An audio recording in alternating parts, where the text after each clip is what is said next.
Assalamualaikum warahmatullahi wabarakatuh. Perbatasan darat antara Thailand dan Kamboja berubah menjadi zona perang. Hanya dalam 2 hari, ribuan peluru meriam, roket, dan rudal telah ditembakkan melintasi garis demarkasi.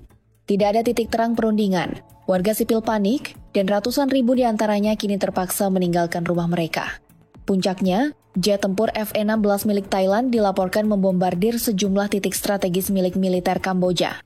Rekaman drone bersenjata milik Angkatan Darat Thailand memperlihatkan momen dramatis saat bom presisi menghantam depot senjata dan peluncur roket musuh. Serangan yang terjadi sejak Kamis, 24 Juli 2025, diklaim sebagai balasan atas rentetan roket RM-70 buatan Ceko yang ditembakkan Kamboja ke 2 provinsi Thailand. Sistem roket RM-70 itu bukan senjata main-main. Dibekali amunisi 9M22O dengan hulu ledak 18, 4 kg, mampu melumat infanteri dan kendaraan militer ringan dalam radius luas. Para analis menilai, penggunaan artileri berat ini menandai kesiapan Kamboja untuk mempertahankan klaim wilayah sepanjang 209 km perbatasan. Namun serangan balasan Thailand disebut sangat telak. Gudang senjata utama Kamboja yang menyimpan puluhan roket 122 mm dihancurkan. Keberhasilan ini memperlihatkan efektivitas drone tempur Thailand dalam perang modern. Di sisi lain, Kamboja juga mengklaim keberhasilan menjatuhkan 1 jet tempur F-16 Thailand. Media Kamboja K-Times melaporkan jet ditembak jatuh di wilayah Chong An Ma pada pukul 10:58 pagi. Namun versi waktu antara Kamboja dan Thailand tidak sinkron, memunculkan spekulasi akan manipulasi kronologi. Angkatan Udara Thailand membantah tegas dan menyebut kabar itu sebagai disinformasi. Pertempuran besar meletus di 8 titik panas perbatasan. Di Provinsi Surin, rumah sakit dan supermarket dibom. Di Ubon Ratchathani, 3 desa menjadi sasaran roket. Di Buriram, grup tentara diserang langsung. Bahkan rumah sakit Phnom Dongrak juga menjadi sasaran. Serangan ini disebut sebagai yang paling parah sejak konflik 2011. Kementerian Kesehatan Thailand mengungkap lebih dari 138.000 orang telah dievakuasi. Sebanyak 32 orang tewas, mayoritas warga sipil. Ledakan masih terus terdengar, rumah-rumah kosong. Anak-anak, orang tua, semua berhamburan mencari tempat aman. Seorang pengungsi berkata, "Saya tidak pernah membayangkan akan sekejam ini." Militer Thailand mengerahkan konvoi besar, truk, tank, dan kendaraan lapis baja menyusuri sawah menuju zona tempur. Di sisi lain, desa-desa di Kamboja berubah menjadi kota hantu. Perang telah menghancurkan tatanan damai 2 negara wisata ini. Menanggapi kekacauan ini, Thailand menetapkan darurat militer di 7 distrik. Hal ini sebagai langkah menjaga integritas nasional. Jet tempur, howitzer Swagrach 155 mm, dan sistem roket berteknologi tinggi dikerahkan dalam operasi intens. Namun tekanan internasional mulai muncul. Dewan Keamanan PBB menggelar rapat darurat. Joko, Duta Besar Kamboja untuk PBB, hadir dalam pertemuan tertutup tersebut. Ia menyerukan gencatan senjata tanpa syarat dan menyebut tuduhan Thailand sebagai pihak penyerang tidak berdasar. Amerika Serikat, China, dan Malaysia menawarkan diri untuk menjadi mediator. Namun Thailand menolak. Mereka bersikeras konflik ini harus diselesaikan dengan cara kami sendiri. Hubungan diplomatik antara 2 negara tetangga ini kini berada di titik nadir. Konflik ini bisa menjadi yang terburuk dalam 13 tahun terakhir dan mungkin awal dari babak baru yang lebih kelam jika tidak segera dihentikan.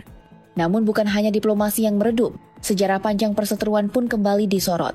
Sengketa wilayah ini sebenarnya telah berlangsung lebih dari 1 abad, sejak era kolonial Prancis di Kamboja. Sejak itu garis batas tak pernah benar-benar disepakati secara tuntas. Sengketa yang dulu bersifat administratif kini berubah menjadi konfrontasi militer berskala penuh. Ironisnya, kedua negara ini adalah pilar pariwisata Asia Tenggara. Thailand dengan pantai dan kuilnya, Kamboja dengan Angkor Wat yang legendaris. Tapi sekarang suara ledakan dan jeritan warga menggantikan suara tawa wisatawan.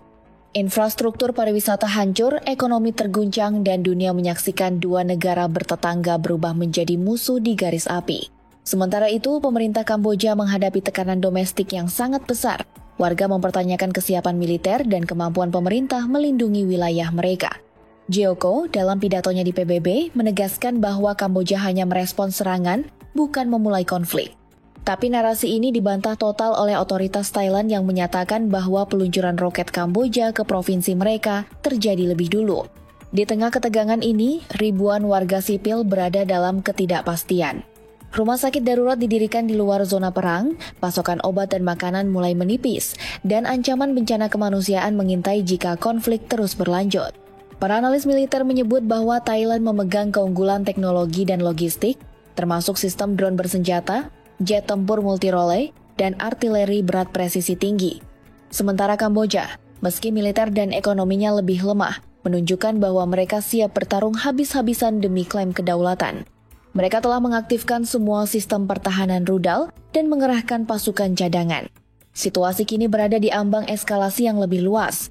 Jika tidak ditangani dengan cepat, bukan tak mungkin konflik ini menyeret pihak ketiga atau bahkan membelah ASEAN dalam kubu pendukung dan penentang. Karena itu, PBB menyatakan akan terus mendesak kedua belah pihak untuk duduk di meja perundingan sebelum semuanya terlambat. Namun hingga kini, dentuman artileri masih menggema dan jalan menuju perdamaian tampak makin jauh. Perang 2 hari yang dimulai di perbatasan kini menjadi krisis yang mengguncang kawasan. Sementara PBB terus menyerukan deeskalasi, sejumlah negara mulai menyatakan sikap. Malaysia sebagai ketua ASEAN tahun ini mengeluarkan pernyataan resmi yang mendesak Thailand dan Kamboja untuk menghormati piagam ASEAN, terutama prinsip penyelesaian damai atas sengketa antar negara anggota. Namun tanggapan dari Bangkok terkesan dingin. Seorang juru bicara Kementerian Luar Negeri Thailand menyebut bahwa intervensi pihak luar belum diperlukan dan situasi masih dalam kendali nasional. Amerika Serikat, mitra strategis Thailand, menyatakan keprihatinan mendalam. Juru bicara Departemen Luar Negeri AS menyerukan penghentian tembakan dan perlindungan warga sipil. Sementara China, yang memiliki kedekatan ekonomi dengan Kamboja, juga mengimbau penurunan ketegangan tapi berhati-hati dalam menyalahkan salah satu pihak. Di balik layar, para diplomat bekerja keras agar konflik ini tidak menjalar ke isu yang lebih luas, apalagi menjelang KTT ASEAN yang akan digelar bulan depan. Di dalam negeri Thailand, publik mulai terbelah. Sebagian mendukung langkah militer sebagai upaya menjaga kedaulatan negara. Namun sebagian lainnya mulai mengkritik efek perang terhadap ekonomi domestik dan keamanan regional. Media lokal mulai mempertanyakan kenapa konflik lama yang bisa diselesaikan lewat arbitrase justru berubah menjadi perang terbuka. Di sisi Kamboja, tekanan politik dalam negeri meningkat tajam. Pemerintah dituding gagal membaca arah konflik dan terlalu bergantung pada provokasi militer.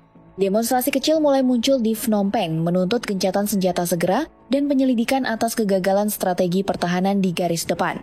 Sementara itu, nasib ribuan pengungsi masih belum jelas. Banyak yang terpaksa tinggal di sekolah-sekolah kosong, kamp darurat, bahkan sebagian mengungsi ke wilayah hutan demi menghindari tembakan. Kondisi kesehatan menurun, dan laporan tentang anak-anak yang mengalami trauma mulai bermunculan.